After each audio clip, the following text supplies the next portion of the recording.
তো সাগর ভাই এই সুস্থ একটা রাস্তা কত ক্লিয়ার, তুমি এখান থেকে পড়ার মানে কি? ভাই একটা বাসা ছিল, বাসটা হঠাৎ নিচে নেমে আছে, এই বাসার মধ্যে আমার এইটা আছে না, ওই দেখো এই দাঁত লাগছে।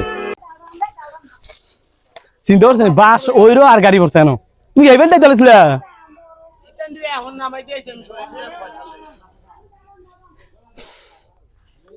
দেখছেন, চিন্তা করছেন গাড়ি ওই গাড়ি আর বাসও লাগছে আর এনো গাড়ি এই পড়ছে এনো।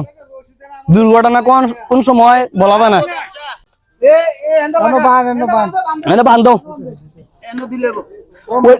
মাথাটা বান্ধ মা ও এই বাসটাত লাগিয়া অটোটা ভরে আছে খালো দয়াটা টান দো। এই সময় আয় না, 2-3 জন আয় না। ও ঠাকুর ভাই তুমি ধরে ছিড়ে দাও আমার মনে ধর টান দে টান দে এই ধরে ছিড়ে দাও। এইটা তো ফিরবো এ ঠাকুর ভাই ওখানে আবার পরে দেখো তোমার খাওয়াটা আমার টান দে এ টান দে ধরো ধর এটা গুড়া স্ট্যান্ড গুড়াও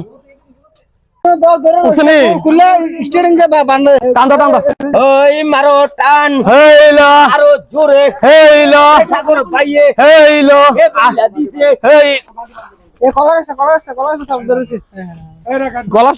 ধর এ দুইজন হেগাল আচ্ছা বেটা তোরা এই বাবু একটু নামে কান দে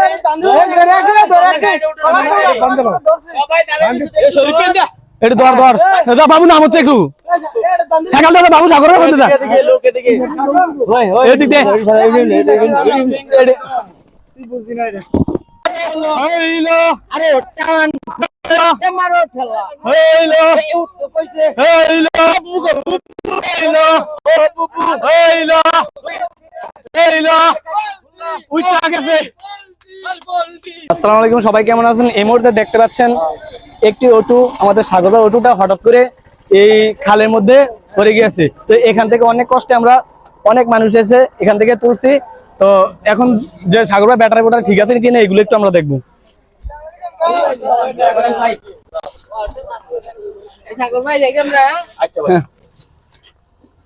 ব্যাটারি বোটারি ঠিক আছে নি সব? ওই না বইরা থাকি ভাই আচ্ছা যাক, অ্যাক্সিডেন্ট কখনো বলা আছে না, দুর্ঘটনা হয়ে গেছে। তো ওইখানে একটা বাস ছিল, বাসটা কারণ বাসটা লাগিয়ে ডাইরেক্ট খালে ফিরে আসছে আর কি। সাগর ভাই এটা না, এখানে দেখতে পাচ্ছি ব্যাটারি গুলা ঠিকই আছে, তবে সামনে যে ব্যাটারি ওইটা মনে হয় হারানো গিয়েছে। তো সাগর ভাই এই সুস্থ একটা রাস্তা কত ক্লিয়ার, তুমি এখান থেকে পড়ার মানে কি? ভাই একটা বাসা ছিল, বাসটা হঠাৎ নিচে নেমে আছে, এই বাসার মধ্যে আমার এইটা আছে না, ওই দেখো এই দাঁত লাগছে, লাগিয়ে এটা বেহা হয়েছে, বেহা হইয়া এটারে সহ বেহা হইয়া লাস্টে কলা গাছটি থাও নে, কলা গাছটি সহ আমি ডাইরেক্ট স্টিয়ারিং খালে ফেল গেছে। তো এখানে আমরা দেখতে পাচ্ছি মানে একটি বাস উপরে ছিল, হঠাৎ করে যখন সাগর ভাই অটো নিয়ে আসতেছিল, তো এই বাসটা হঠাৎ করে সাগর ভাই এখানে লাগার পরে সাগর ভাই কি করছে, ডাইরেক্ট বাসে লাগার কারণে ওইখানে খালের দিকে চলে গেছে। যাক, বেশি কিছু হয় নাই, দুর্ঘটনা তেমন হয় নাই, সাগর ভাই যে সুস্থ আছে এটা আলহামদুলিল্লাহ। তো গাড়িটা তুলে দিলাম, সবাই ভালো থাকবেন আর ভিডিওটা বেশি শেয়ার করে দিবেন, ধন্যবাদ।